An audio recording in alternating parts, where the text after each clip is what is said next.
If I were to stop you on the street and offer you $30 right now or $50 after 6 months, what would you choose? Most of you probably chose the $30 right now. It turns out that this seemingly unimportant question hides a deeper meaning about the way you think and operate, and in fact can say a lot about you and your future success in planning and realizing your goals. What do I mean by that? Well, in the pursuit of a given goal, however big or small, the ability to resist temptation now to get something you want later is something that is required. Go to bed early to feel rested in the morning. Study today for more college choices next year. Work now for the vacation next summer. Give up ice cream this month so you look better the next. But if you're like me, you'll notice that most of the time we actually pick the immediate, smaller reward rather than the larger, delayed one. We pick up the phone and scroll through reels, the smaller immediate reward, rather than focus on deep work or studying. We eat the cookie, which provides us with instant pleasure, rather than sticking to our diet, which will benefit us greatly in the long run. But why is this? Why do we make choices today that our future self would prefer not to have made, despite knowing the same information? Well, as the human brain is good at many things, discounting the future is one of them. When given two similar rewards, humans show preference for one that arrives sooner rather than later. In an experiment, participants were given a choice to take $50 now or $100 a year from now. Most of the participants took the immediate $50. In a similar study, extremely thirsty subjects were asked if they would prefer juice right now or 2 times the amount in 5 minutes. 60% of the subjects picked the first option and got their reward immediately. This phenomenon is called delayed discounting. These studies show preference and inclination of the human nature towards seeking immediate while also discounting future rewards. To make things worse, our current way of living doesn't help and makes the situation even trickier. We can see that our way of living has changed dramatically in the last 10 to 15 years, and with it, so did our brains. In a meta-analysis, the relationship between delayed discounting and internet addiction was studied. They reviewed subjects with and without internet addiction and measured the level of which they discounted the future and valued immediate rewards. What was found is that the delayed discounting rate of the internet addiction group was steeper and they showed greater impulsivity. People with internet addiction tend to pursue immediate experiences, and this could be a direct effect from the way the internet operates.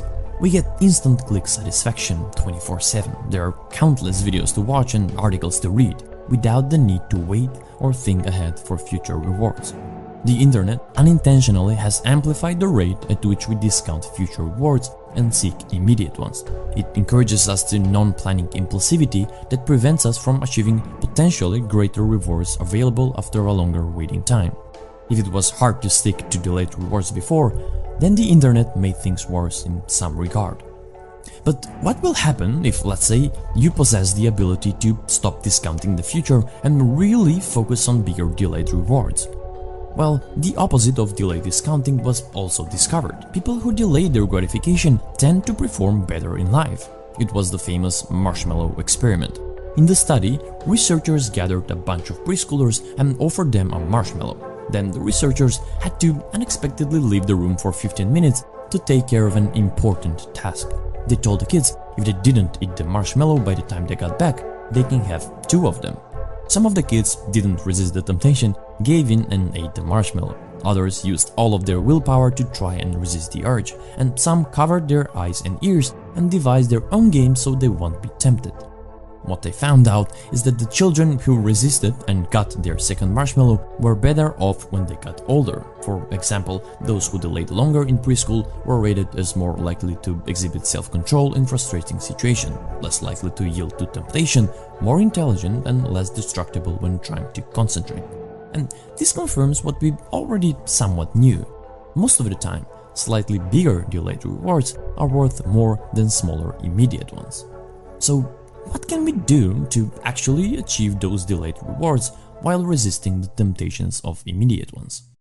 Well, as a starter, knowing the human nature and its relation to delayed discounting is very helpful. When you're tempted with a smaller reward, like watching a TV series episode for example, or larger delayed one, like going to the gym, picking the former would seem like a good idea as our nature suggests, but knowing that your future self would really appreciate picking the delayed reward can help with the right choice.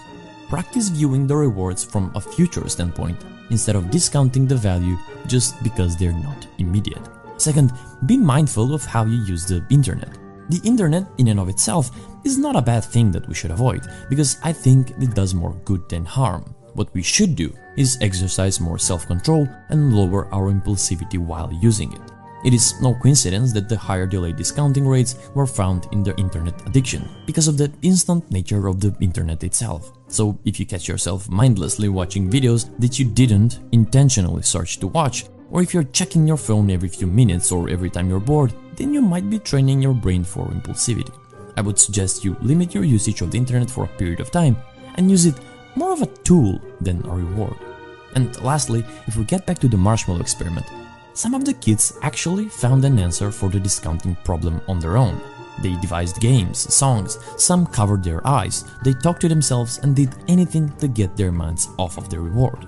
They reduced the immediate temptation, which enabled them to resist the smaller reward, wait, and have their second delicious marshmallow later. In the experiment, it was found that when no cognitive and attentional strategies were used, delay was more difficult when the kids were exposed to the reward.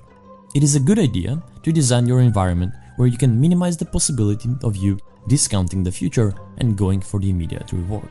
So if you go to the gym and you know that if you don't drink Coke or eat cookies, you're going to increase your future progress, then simply removing the temptation by hiding them from plain sight or not buying them at all will likely help you delay your instant gratification and earn you that second delicious marshmallow.